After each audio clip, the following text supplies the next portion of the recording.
You boys knew what's about to happen to you. You'd leave now.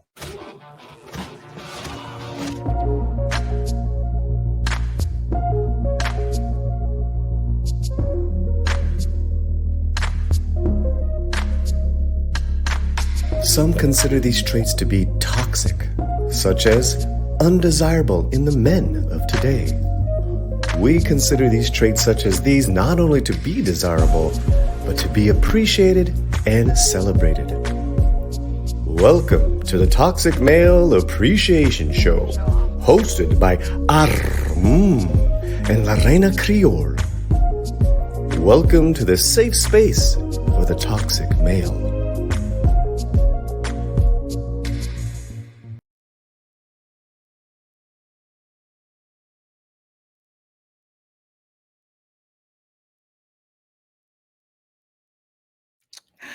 Well, hello, everyone, and welcome to my channel.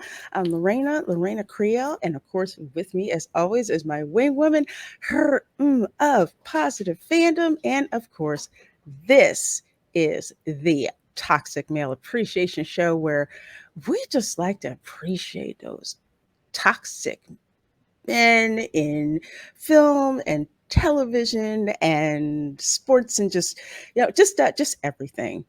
We just make this a safe space to appreciate that toxic maleness about all you guys out there. So how are you doing, my dear? You look beautiful. Well, thank you so much, Lorena. I'm doing great. I'm enjoying the summer. I am eager to go to the beach. I'm getting ready for the holiday weekend. How about you, Lorena? How are you today? Oh, I'm doing great, trying to get a bunch of things done before the holiday weekend starts. I'm looking forward to getting out. I'm looking forward to barbecues, and I'm looking forward to yet another Independence Day tradition, which is spending part of it at Walt Disney World. So it's going to be fun. It's going to be a great time. I'm hoping to capture the flag retreat. That's when they retire the flag for the day, and they actually present that flag to a selected member of the U.S. military. Oh, Yes, so wow.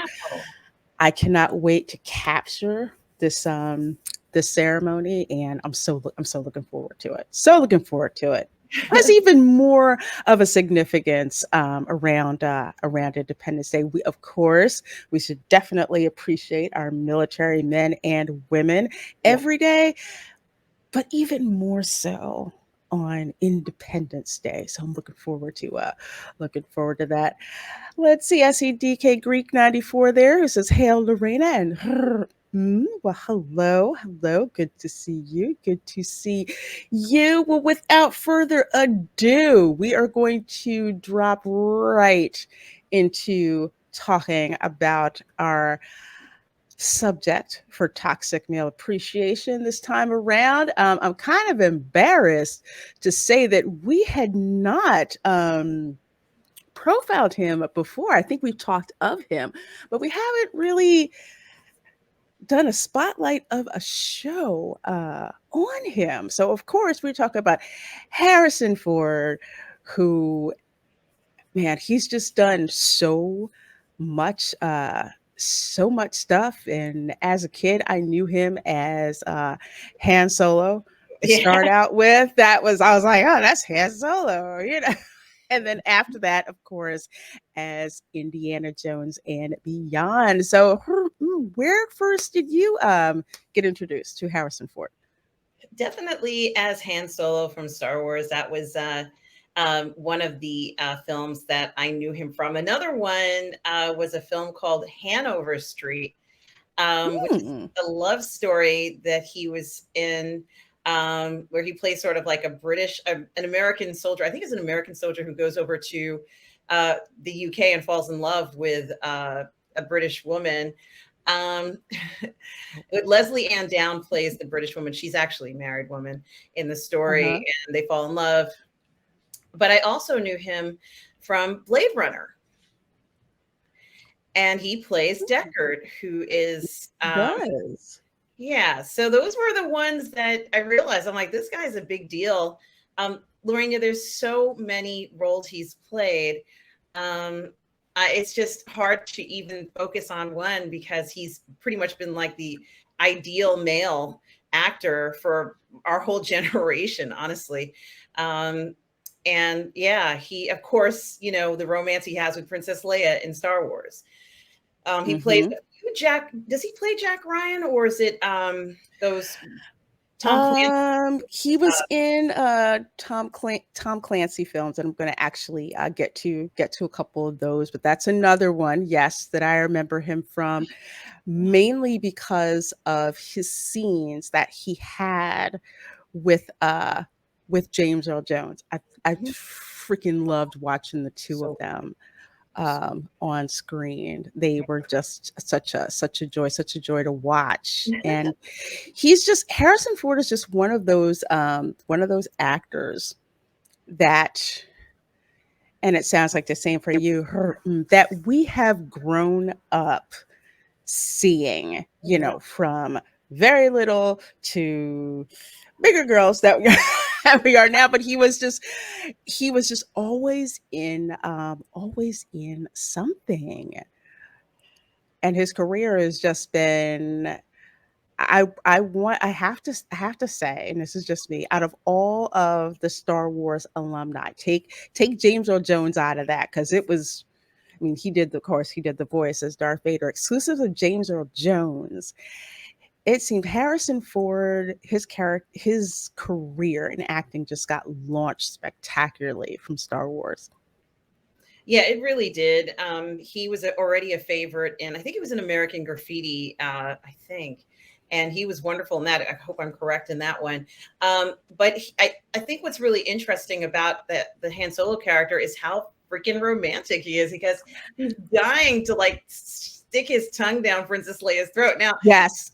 I think that's fine because Princess Leia kind of wants to get it on, but it's kind of an emergency. And she's been in a few tough situations leading up to all this. So I'm not saying that, I mean, he's cute, he's really attractive. So she's kind of looking at him, but at the same time, I think that her whole motivation for maybe not necessarily responding, at least full on initially, is because there's stuff that's going on. But certainly when push comes to shove and they have a moment alone, she's not going to turn away from this guy because he's really attractive and nice and not bad. So he kind of, I guess, sweeps her off her feet because he's traveled the galaxy. He's not, he went through stormtrooper school, right? Like there's like all these things about him that are so unusual. So certainly she's going to be attracted to that man. And I don't think she's not necessarily making snide remarks towards him. I don't think Mhm. necessarily even got the remark when she said, "Is this your idea of a rescue?" He doesn't understand it. Princess, I'm here to rescue you. Let's go. Like he's such a goober, which is fine. But Harrison Mhm. Ford is like, "What are you gonna do, kid?" Like, he's like, "I'm gonna check you." You know what I mean? Like he's very savvy. He's very cunning. He's very Mhm. seductive. And he's very confident. And he's like, "I can do all this stuff." It's like I've got the fastest ship out there. So Fastest ship in the galaxy. That hunk of jug? candle to Han Solo might be Lando Calrissian. So Yes. between those two guys, they're kind of, the guys who are maybe two of the noblest, let's say, freedom fighters, if you want to call them, out there. Mhm. They've done so much for people, and it's hard to survive in a galaxy like this. But Han Solo makes it look easy. He's Princess Leia calls him out, with what are the odds or whatever odds, she's Mhm. kind of looking at him like, yeah, okay, where are you bringing us? You're not bringing us into like the death volcanoes and Carthalion 5 or something. Like, it's like, why would you say that? It's like the next thing you know, they're in them. It's just like very Mhm. funny. Their chemistry, and maybe they're on the same wavelength, but he's a hottie. I mean, she immediately saw that about him, and she's like, yeah, I might have to give him a little bit of my attention. So he was smoking hot in that. I don't know. Luke was hot too, but the thing about Han Solo is that you could tell he had experience, and that was like he knows exactly Yeah. what to Yeah. do. I I mean, when I saw Star Wars, of course, it's like, there's a hero, and Han Solo's kind of like been there, done that. Get this job done, pay me my money so I can pay this other dude because I have stuff to do. Um, that's just what his attitude was like. And I was just like, why are you such a jerk? Okay. And I'm like, for real? A jerk and pretty haughty about it too. And then we get to Empire Strikes Back, which is my favorite. And you're absolutely right. It's like with Princess Leia, she's like, I have all these people to be responsible for. I don't have the time to be selfish. And she, in public, she will just trade barb to barb to barb, with him when she calls him a scruffy looking nerf herder. He's like, hey, who's scruffy looking? And at that time, and to me, that is literally like the perfect romantic tension because when they're by themselves, and she's just like, "Yeah, I really like this guy, but I don't know." And she's like, "I like nice men." He's like, "I'm nice men," and it was great because he's just like, "Yeah, I'm a scoundrel. You need a scoundrel in your life." And 3PO has perfect little brother timing. I mean, she's just looking like, oh my God, I'm so glad you were. And I love how he does that. He has that toxic male thing that's going on because, quite frankly, Princess Leia is just like, she's a woman who has everything, honestly. So it's just like, what do you have that she could possibly want? And what it is are the things that you were not able to buy. And Han Solo is the kind of guy who does that. And that's how he plays that. He's so different from what she is used to seeing. And she falls in love with him, because of that in The Empire Strikes Back. But this is literally, I would say, the most ubiquitous role for me when it comes to Harrison Ford. It really is, and I think this is an era where we were introduced to new and spectacular things, and there was a lot of that.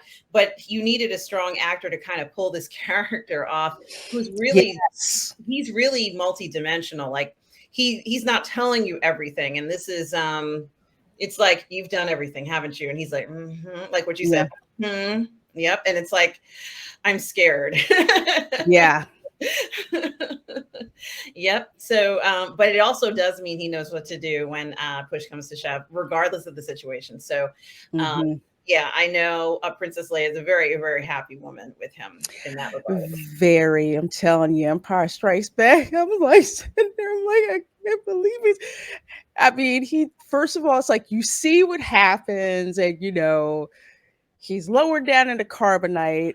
Everybody's like, oh my God, what's going to happen? And then that scene when the carbonite slab falls down and you see him frozen like that. I was like, I just lost it.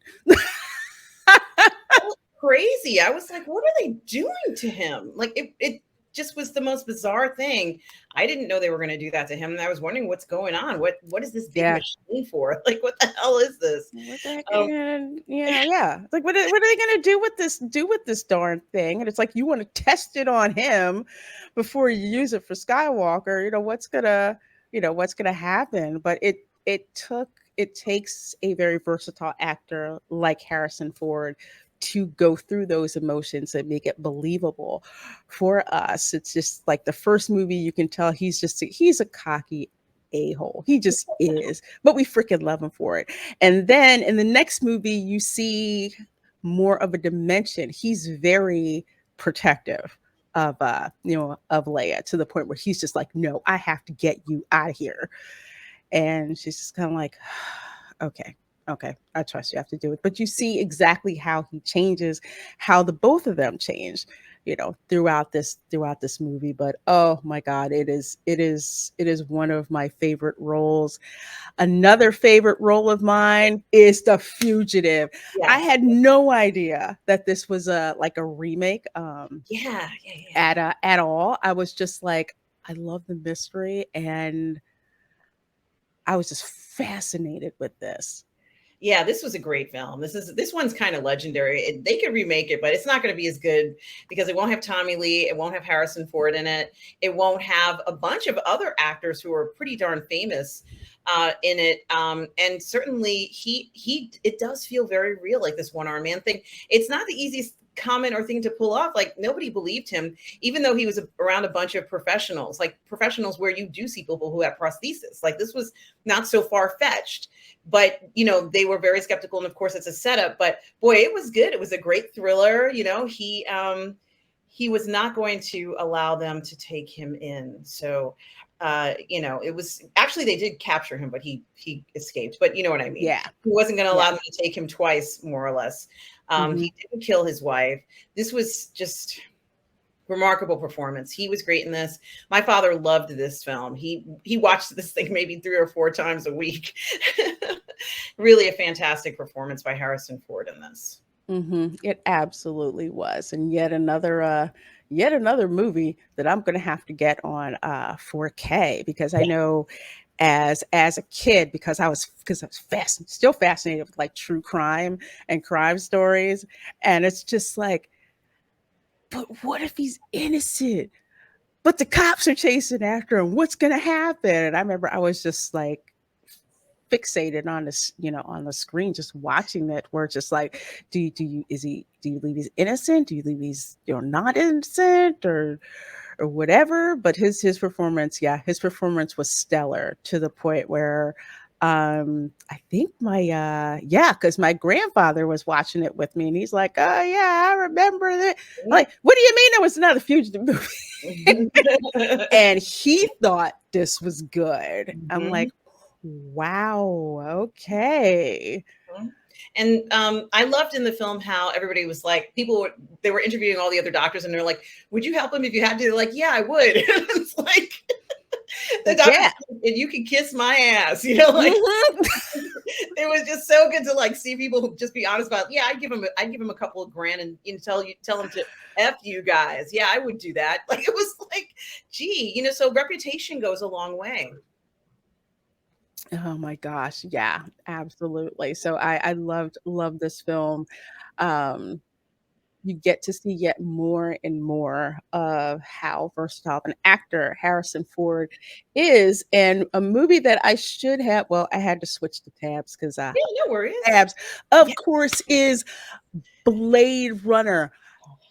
Yes, the Ridley Scott version will forever be the only version. I mean, this movie, with the like dystopian look, with that slick film noir but yet sci-fi feel to it, is something that so many films have tried to recreate. And in addition to that, Harrison Ford as your futuristic private dick, so to speak. Yeah, you're right. He plays the role of Deckard amazingly. And there's a love story. This is what, it's like, what? There's a love story and all this craziness. Everything's all kind of, dreamlike, and, it's beautiful, it has beautiful cinematography, the lighting, it's got special effects, but they don't look bad. It's you almost want to hop in one of those floating cars that they have. Edward James Olmos is in it. It's just so amazing what they were able to do. And Sean Young, who plays, of course, the replicant character, the chemistry between the two of them is unmistakable. And he actually does take his shirt off in this film, and they like focus in on his body. So I'm like, they meant for you to see this. Like, this was, this wasn't an accident. They wanted you to see how attractive this man is. And so there he is, like in his apartment, or wherever this place is. And I think it's supposed to be Los Angeles.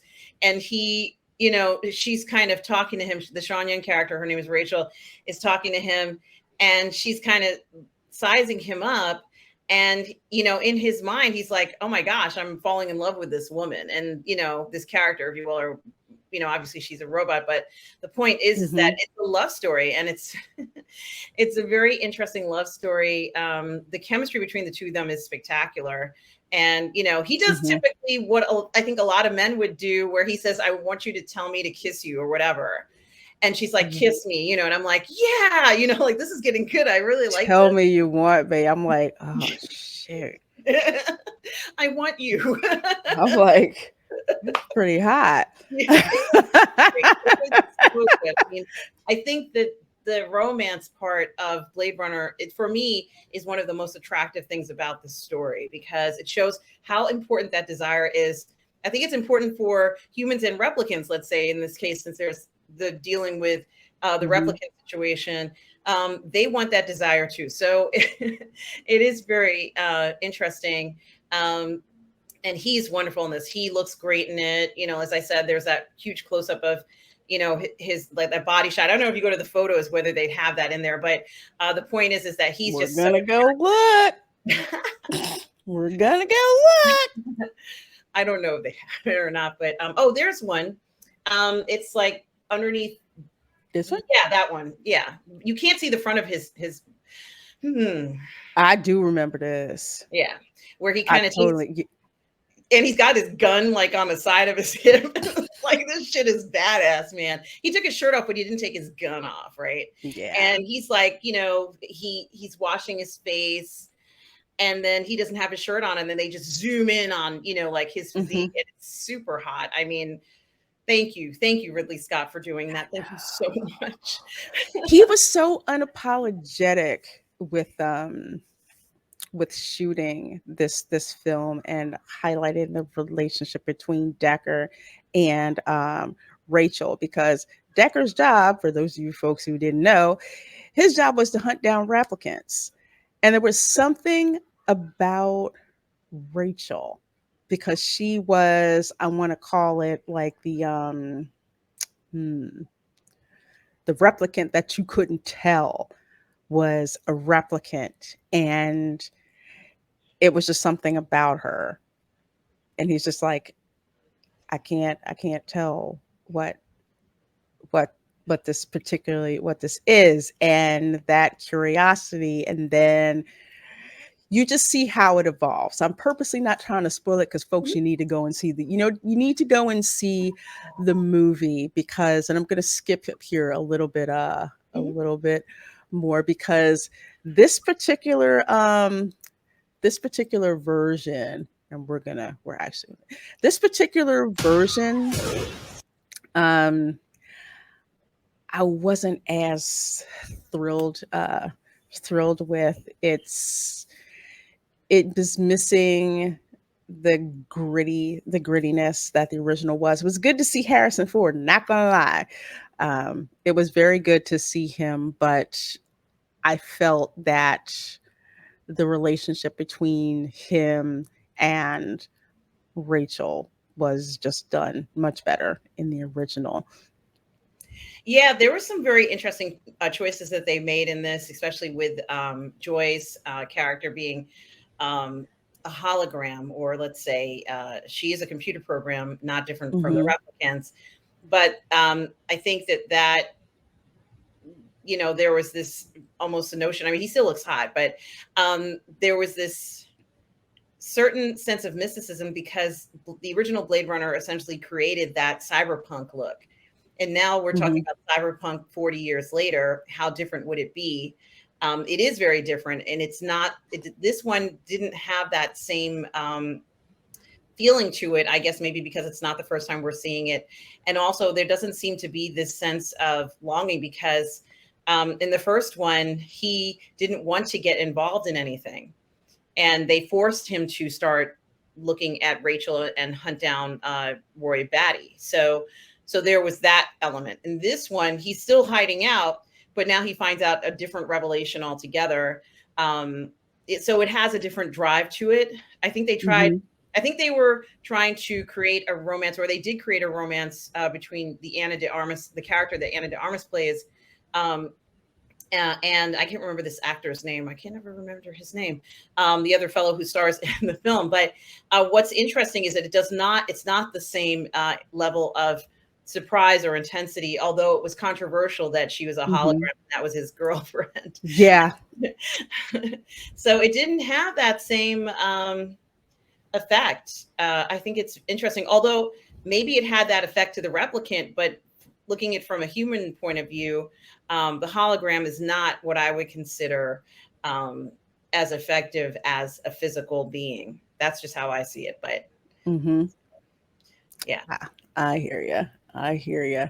yeah, But yeah, it was always good to see Harrison. Good to see Harrison Ford in that one, and of course another one. Can you tell the theme here is yep.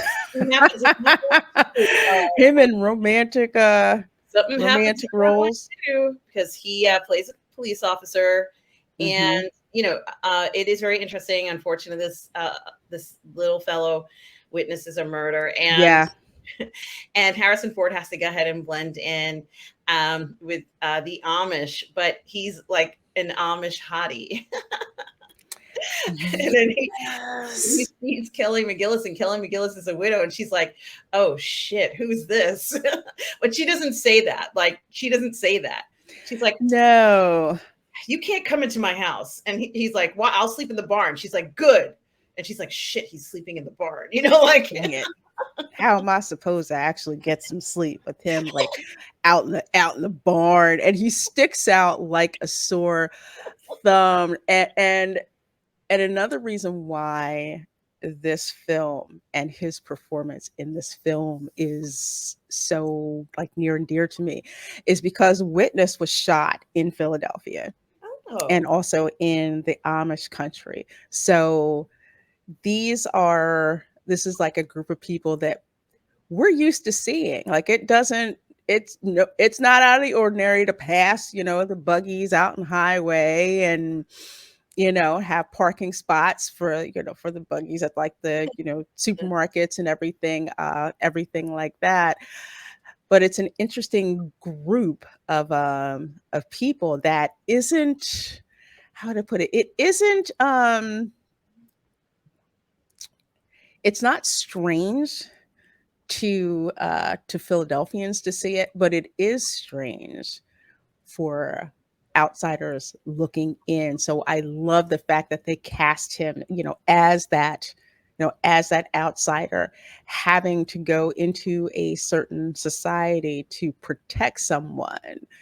Um, that protect someone in a society that does not trust outsiders. So and he was absolutely amazing in this. it's totally toxic male because it's a community that doesn't like, maybe, let's say, toxic males necessarily, because they practice, what is it called?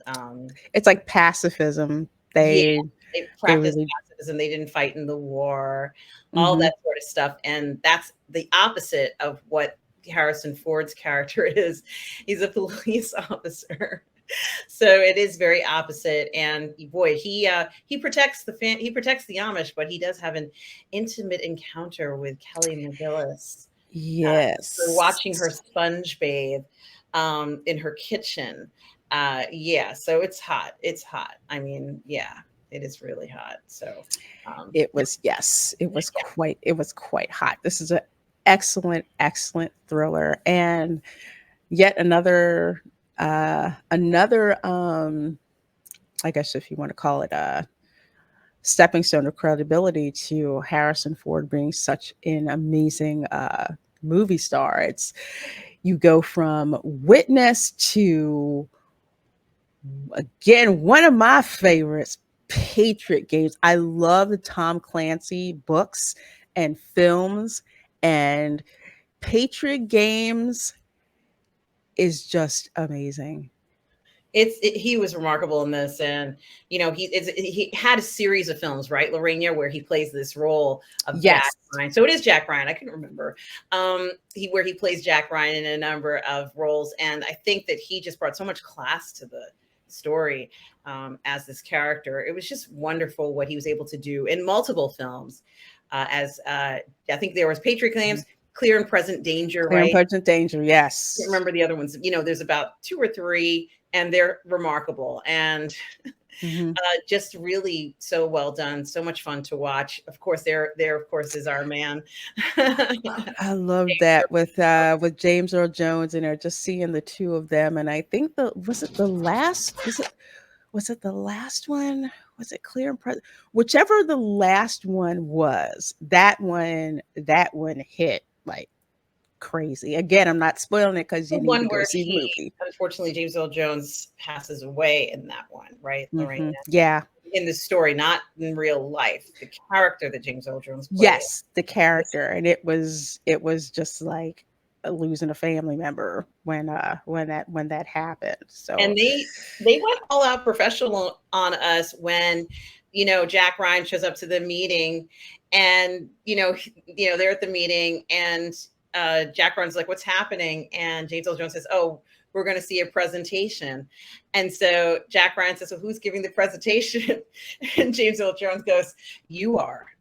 And I'm like, "Yep, we've been there." yeah, like, You're what do like, you mean? I thought I was just supposed to sit here and take notes. What do you mean I'm giving the "Oh, presentation? thanks for the heads up." So I think Yeah. every working professional who's watching this understands that. Oh, yeah, sure. Okay, here we go. Yeah, it's like, all right. Yeah, sure. I'll get up here and try not to embarrass myself. Yeah, he did a good job. It was like he was very, stoic about it. But Mhm. yeah, I thought that was really funny. And he certainly has to defend his family. He's got to use a weapon. He has to outsmart people. He has to find where people are hiding. It's complicated and a great thriller, as you said, Lorena, for at him playing Jack Ryan, especially in the 90s. He pretty much Mhm. became that character for all of us. Absolutely. Absolutely. Well, we go from the Jack Ryan character to the president in Air Force One. This movie, while I didn't like it as much as I did Patriot Games, it was just cool learning about Air Force One, which, yes, folks, is real. It is a real plane. Um, it was just fun seeing him as president. Drama, thriller, a good popcorn movie. Again, nowhere near the level of Patriot Games or Clear and Present Danger, but good to see Harrison Ford in it. He's very presidential. Yeah, he is. He does kind of fit into that category, and he certainly did do a good job with this one. It's a popular film. Another film that he pretty much can take the mantle and be that market or that person who you can have as your main person marketing the film. Harrison Ford is in it, so then you want to go and see the film.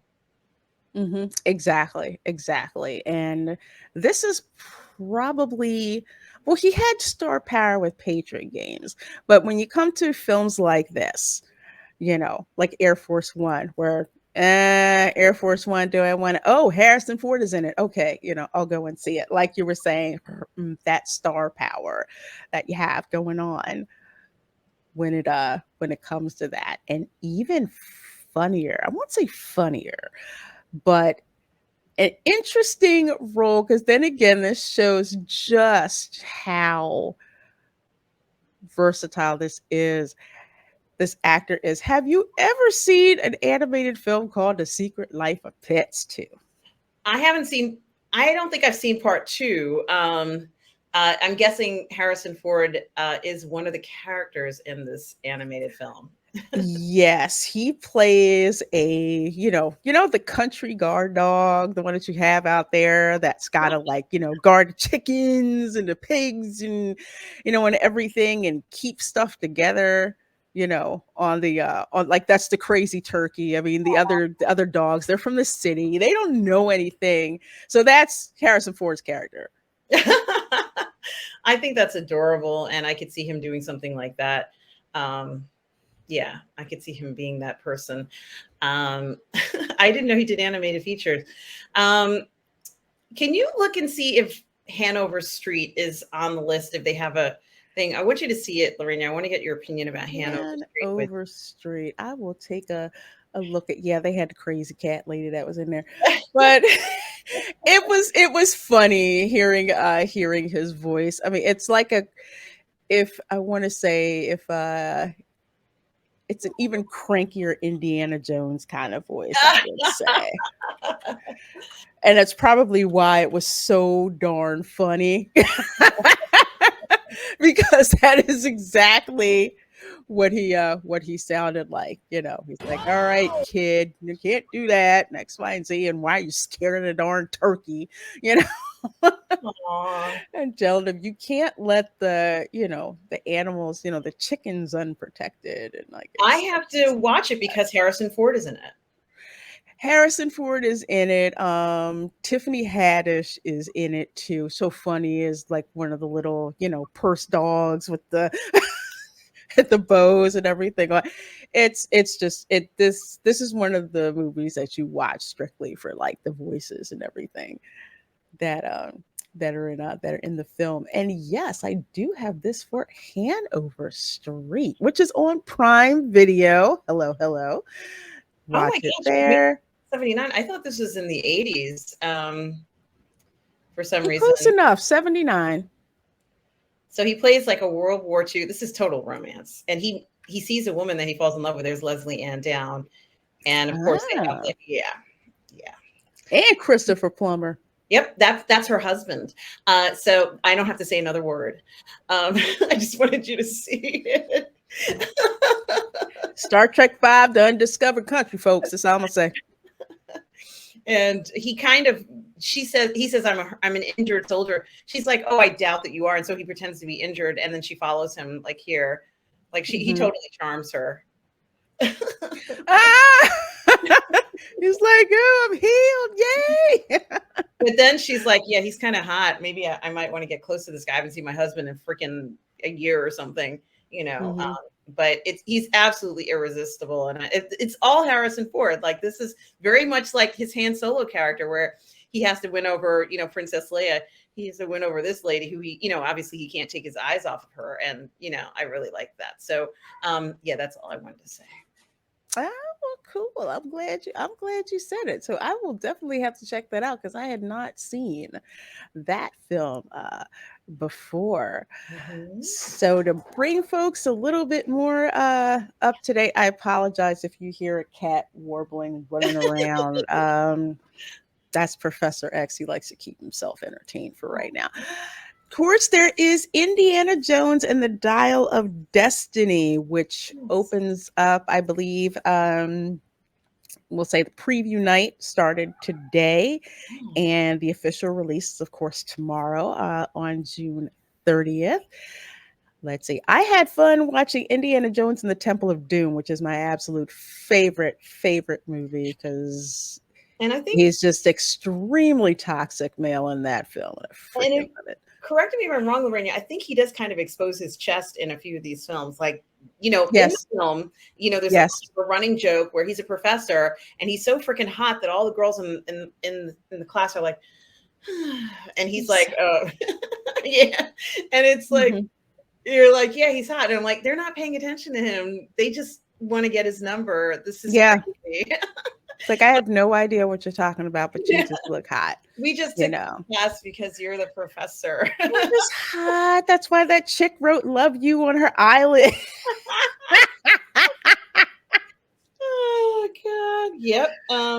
So his classes are always filled, but honestly, they deliver because there are some, he does have romances in the film. So there's Mhm. always a love interest. And in some of Mhm. the scenes, he's like walking around with like half of his shirt hanging off. And I'm like, it reminded me of Predator, where, Arnold and Carl Weathers were like oiled. Like in the beginning of the film, they had full gear on, but by the time the Predator shows up, they're in vests and their bodies are like all oiled up. So they thought, it's very masculine. It's very, he's protecting people. He rescues a whole village of children. He does Mhm. extraordinary things. And all the while, it is a great adventure. So he's really just an incredible professor of archaeology. I loved Indiana Jones and the Temple of Doom. I also like the one with Sean Connery. I liked the Mhm. chemistry that he had with Sean Connery. It was great. Yeah. Yeah. I'm fresh off of watching Indiana Jones and the Temple of Doom, where he's like shirtless and all sweaty, dirty, and whatnot. Mhm. He is. He sure is. Ah, I absolutely love that. Which brings us to Indiana Jones and the Dial of Destiny. Now, granted, personally, I'm like ended with the Last Crusade. That's kind of like how I felt. I haven't seen Crystal Skull yet. Can't bring myself. I'm just kind of like, yeah, you know, it ended perfectly. But people cannot deny that it is definitely attractive bringing Dr. Jones out of quote unquote retirement and putting him back on the big screen. What do you think about that? Well, they've invested a lot of time and money at making this happen, and they, I guess, wanted to give one last hurrah after the response from Crystal Skull wasn't exactly what a lot of people had hoped for. And I think it's great if he is coming back. I mean, you know, there is a scene where I guess he part of it does involve, you know, Indiana Jones at a different time period. So that does exist in the film. So you get to see him. Mm-hmm. In present day, I guess, at 80 versus him, let's say 40 years ago at 40, which is fantastic. So there is that. The question is, what is this storyline going to be like? I did think that the Crystal Skull was creative, but it didn't hold me enough to love it the way I love the other films. Mm-hmm. So I'm Yeah. excited for this one, though. I want to see him. If they want to make him 40 years younger, I'm fine with that. I'm like, you want to what? Okay. But it is interesting that that you say that. And of course, there's this article here from the Wall Street Journal that says Harrison Ford is 80. He's proof silver-haired stars are the new box office gold. Yes. Ford, Tom Cruise, Denzel Washington, and other actors of a certain age are coming soon to a theater near you. Again, they're putting a spin on the term old Hollywood. Now, what are your thoughts about that headline here? I think we're talking about incredibly attractive, talented men who haven't lost it. They've kept themselves up. You know, obviously he's going to look different, but he's still attractive. These silver foxes are certainly still desirable. As I've told you, that when I saw Michael Keaton in The Protege at 70, I had to kind of shift my entire dating age up 10 years, because I normally that would be out of my dating range. But I was like, you know what? Yeah, let me go ahead and shift it. I shifted. Now I don't know about shifting it to 80. I don't know about that, Lorena. I'm not saying that. I don't know. I know it's a good thing Calista Flockhart landed him when she did. You know something? She is a very lucky woman. I think she's also a very talented comedian and actress. Hands down, I think that she became the voice for many working professionals in the 90s. Absolutely. Ally McBeal, folks, for those of you who don't know. Absolutely. And that was not the easiest role to play. She had to be spunky but professional. And that's not easy to pull off in a No, I professional. love that darn show. She never seemed inappropriate or out of place. You know, she had to get things together sometimes, but it was not embarrassing. It wasn't a She-Hulk situation. This was professional. This was, Yes. Certainly she has her own style, very, very talented performer as well. Can see why he would be attracted to her, with a woman with so much talent as she has. But you're right, Lorena. I think it was 10 years ago that maybe 15 years ago. I think so, because they were between, I think, 15 to 20-year-old age difference between the two of them. Yep. And so I somehow look, this man, he has experience. And I think that that's one of the advantage of going out with somebody older, is because they do have experience and they know what to do. Certainly on this channel, since we praise toxic males, we especially like older toxic males. I think there is something to be said for a man who has that experience. You just know on that date you're going to have a good time. This is this is a very interesting situation. Certainly he is not the same person he was before, with his shirt kind of open there in the first iteration of him. However, he he certainly is still attractive, and I think that he's going to be a box office draw. People are going to go to see this, and this may not be his last film. Maybe not his last Indiana Jones film, but maybe not his last film. Lorena. Yeah, I agree with you. The last Indiana Jones film, although frankly, I wish the third one would have been the last one, but definitely not the end of his career. He remains a box office draw. Even if he's voicing an animated dog, Mm-hmm. people are going to go, to see him. So it's wonderful seeing men like Harrison Ford on screen. And again, like Tom Cruise, and again, like Denzel Washington. These are actors that we have grown up watching, and we love them as much as when they were fresh faced and on the scene, to being, very seasoned and mature the way that they are now. And for the most part, love the toxic male roles that they take on. And it's an inspiration to up and coming generations of watchers, of people who didn't know who this movie star was, or knew he was in roles but didn't know his name, or anything like that. How could you not? But it happens, because there's actors from the 40s and the 50s where I don't know their name, but I know what they are when I see them. Mm-hmm. More power to him. I absolutely love seeing Harrison Ford. Always a joy to watch. Again, definitely want to keep your eyes on him. He is also playing is it Colonel Ross?